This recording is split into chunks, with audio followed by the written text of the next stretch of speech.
Okay, so let's get into it. We're going to unpack what we're calling the core conflict at the heart of pretty much all modern entertainment design. Right. If you're listening to this, you probably feel this. You want a game, a world that feels genuinely mysterious, something deep that you can't just conquer immediately. You want to feel like you're the first person to really understand it. That's the dream. But here's the paradox. You also want that infinite experience to be delivered fast, Yeah. polished, and finite enough that you can actually finish it. And that's where it all falls apart. Because the moment that beautiful handcrafted world ships, The one with all the fixed content and the author's fingerprints all over it. the internet just descends. It's like a swarm of incredibly smart locusts. That's a great way to put it. Thousands of people working at once, brute forcing the code, data mining everything. The whole system just gets reduced to a spreadsheet. Yeah. And that mystery you spent years designing. It's gone in weeks, sometimes even days. So you have this structural conflict. The audience is basically saying, give me an infinite mystery that respects my intelligence. But also explain it all to me perfectly, give me a clean ending, and have it ready next quarter. Which is, by definition, structurally impossible. It's a lie that a lot of commercial designers have to live with. But the sources we're looking at today come from a designer who just opts out of that whole conflict. Completely. Their answer is procedural generation. It's a philosophical refusal to even engage with that impossible demand. And that's what this deep dive is all about. We're going to explore that refusal and focus on one really elegant idea: the difference between 100 gigabytes of information volume. And 100 kilobytes of pure compressed information density. Our mission today is to understand how these tiny, tiny systems can create an infinite mystery. So the fundamental problem with what we're calling the bounded world, the big, beautiful, handcrafted game, The 100 gigabyte one? right, is that it's all defined by authorial intent. Every tree, every secret door, it was put there by someone for a specific reason. And anything that's put there can be found. It can be mapped, optimized, and ultimately solved. Exactly. The mystery doesn't disappear because the players are dumb. It disappears because they're too smart. They're just using their intelligence on a finite system. Handcrafted meaning is finite meaning. It's comfortable, though. There's a certainty there. If you follow the breadcrumbs, you'll get to the end. But that certainty is exactly what allows the mystery to collapse after what the designer calls a wiki binge. Once you hit that boundary, once the last texture is loaded, there's just nothing left to discover for yourself. Let's slow down on that idea of the player expectation mismatch. Because we love that feeling of discovery, right? We want it to feel personal, organic. But we also crave mastery. We want to solve it. Doesn't that drive for mastery just inherently destroy the very mystery we wanted in the first place? It's a self-consuming cycle. Mastery means you have full knowledge of the system. And full knowledge of a closed system means game over. No more surprises. So the procedural designers we're looking at are building systems that intentionally resist ever being fully known. Okay, so procedural systems are kind of a design judo move to dodge that mastery trap. Yes. They're refusing to create content that can be boiled down to a single final solution. They recognize that the desire for infinite mystery and clean closure, they just can't coexist. The procedural system sacrifices closure for longevity. It's an honest trade-off. A procedural designer is just being upfront about the nature of infinity. They're saying you don't conquer this. You don't solve this puzzle and then move on. you inhabit it. Exactly. And that one little reframe changes the entire relationship between the player and the game. Okay, so if the new deal is inhabited, then the player's role has to completely change too. In that 100 gigabyte handcrafted world, you're a solver. You're looking for content the designer hid. But in a procedural world, what are you even doing? You shift from solver to observer, or maybe more accurately, a pattern learner. The goal isn't content discovery anymore.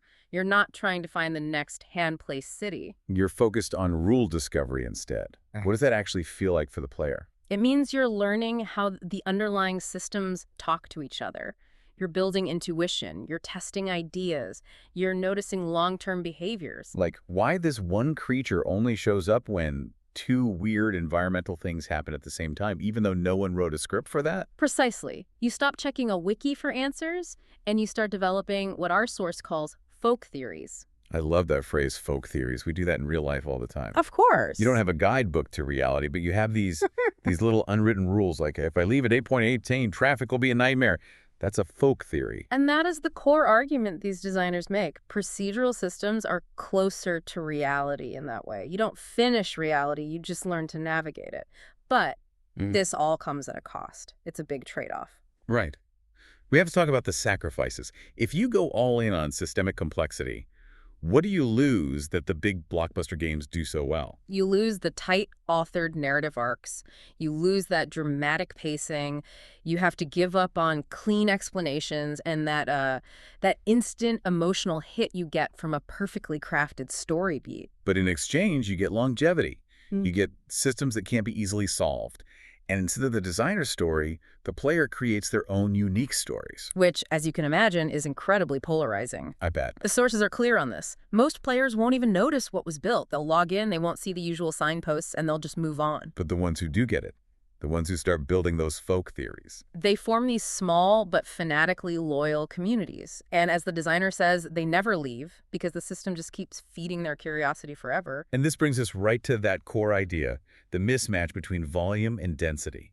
Yes, the designer puts it perfectly. He says, players are consuming 100 gigabytes of data with limited content. I am delivering a 100 kilobyte file with infinite content. That line is just so critical. It completely exposes the illusion of more. We've been trained for decades to think that bigger file size equals more value. A 100-gig game must be huge, right? Not necessarily deep. The 100-gig game is mostly information volume, or you could call it weight. It's heavy with high-res textures, duplicated assets, pre-baked lighting. All for a set number of predetermined outcomes. Exactly. It might only have a handful of actual ideas inside all that visual scaffolding. It's a high-fidelity representation of a very small possibility space. Whereas the 100-kilobyte procedural game is the complete opposite. Tiny data, but a possibility space that's functionally infinite. Its compression comes from elegant rules, from pure mathematics, not from storing huge files. That's information density. But here's the massive, unavoidable problem. You can't see any of that potential on a store page. And that's the marketing nightmare. Certainty sells. A 100-gig game gives you a beautiful screenshot of a mountain someone spent 6 months modeling. Screenshots sell better than equations. Always. The 100-gig game can shout, look at this perfect finished thing, and the procedural designer is just quietly saying, study this elegant minimal rule. That is a huge ask for the consumer. It's asking for participation over consumption. It is. It requires trust in the elegance of the system over the immediate visual candy. So when we try to reframe this for ourselves, the source suggests that instead of thinking infinite content, we should think a world that never repeats itself and never finishes teaching you. that completely changes the expectation. It's not a product you consume. That's a living system you interact with. This whole search for density, it bleeds into the designer's philosophy on, well, everything, not just games. We saw they weren't a big fan of most books. Right, viewing them as one or two core ideas just covered in bloat to waste time. That is the perfect systems designer mindset. They have an almost allergic reaction to low idea density. To them, a 400-page book is often just a simple rule wrapped in pages and pages of Narrative padding, scaffolding. Yeah, exactly. It feels inefficient. They feel like they have to wade through all this noise just to extract the 1 or 2 rules the author is actually working with. Their goal, as they put it, is one word that tells 1,000 things, not 1,000 words that say one thing. That's it. Generative meaning over fixed meaning. It's about finding the smallest possible starting point that can generate the largest possible world. Which brings us to the difference between language and rules. The designer claims a book, which is language, is a lossy compression of thought. Right. When you write an idea down in a sentence, you've collapsed all the other possibilities. You've chosen one outcome. But procedural systems Are lossless compression of thought into rules. The rules preserve all the possibilities. They don't tell you the outcome. They give you the framework for infinite outcomes to generate themselves. That's a profound difference. But to achieve that kind of purity, you have to be incredibly strict in your design. Oh, absolutely. They use a principle called orthogonality of meaning. We should probably spend a second on that. Okay. It basically means every single element in your system has to be able to stand on its own and still contribute meaning, even if it's disconnected from everything else. So if you pull out one mechanic, the rest of the game should still work flawlessly. It can't have these deep narrative crutches holding it all up. That's the idea. It's all captured in what they call the deletion test. The deletion test. If you remove one element, one word, one variable, Does the whole system fall apart? Or does it keep working? If it collapses, it was bloated. Yeah. If it keeps going, you've achieved, what was it? Signal purity. Signal purity. The goal is a system that can survive being misunderstood or only partially observed by the player. It has no single point of semantic failure. And that is ultimately how a 100 kilobyte world can outlive a 100 gigabyte one. It's just structurally more resilient. And to make this really concrete, the designer gave this fantastic visual analogy, creating a 5-minute romantic drama using only a square, a circle, and a triangle. That is the absolute purest form of this reductive thinking. No dialogue, no sets, no actors. But just through movement, scale, timing, you can generate a real narrative, real emotion. Because the audience has to co-create the meaning. A circle slowly rising could be the sun, or it could be hope.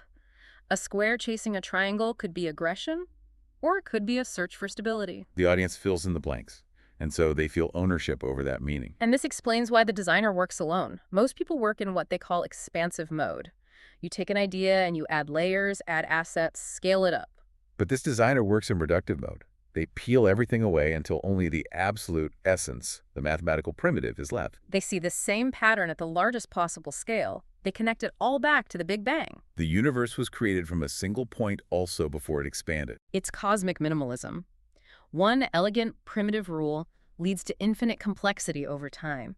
Not because you added more stuff, but because the system's own rules created it. Which leads us to their final, most compressed analogy for how this all works.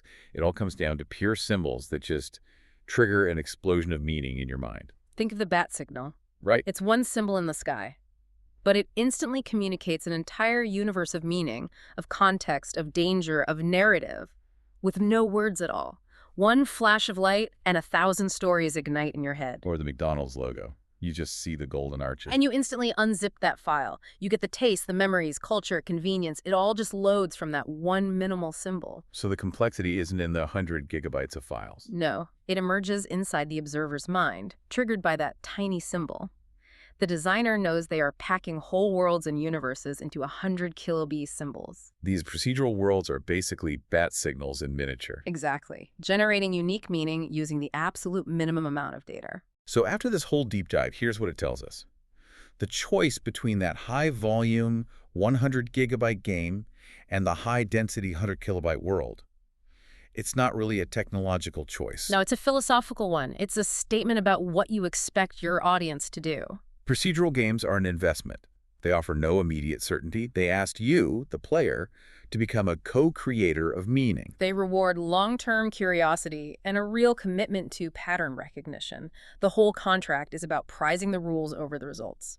And so as you think about this pursuit of signal purity over narrative padding, remember that deletion test. If the best systems are the ones where removing one part still leaves the rest meaningful, where in your own life, in your work, and how you learn and how you communicate, are you relying on bloat instead of achieving that kind of pure, effective compression?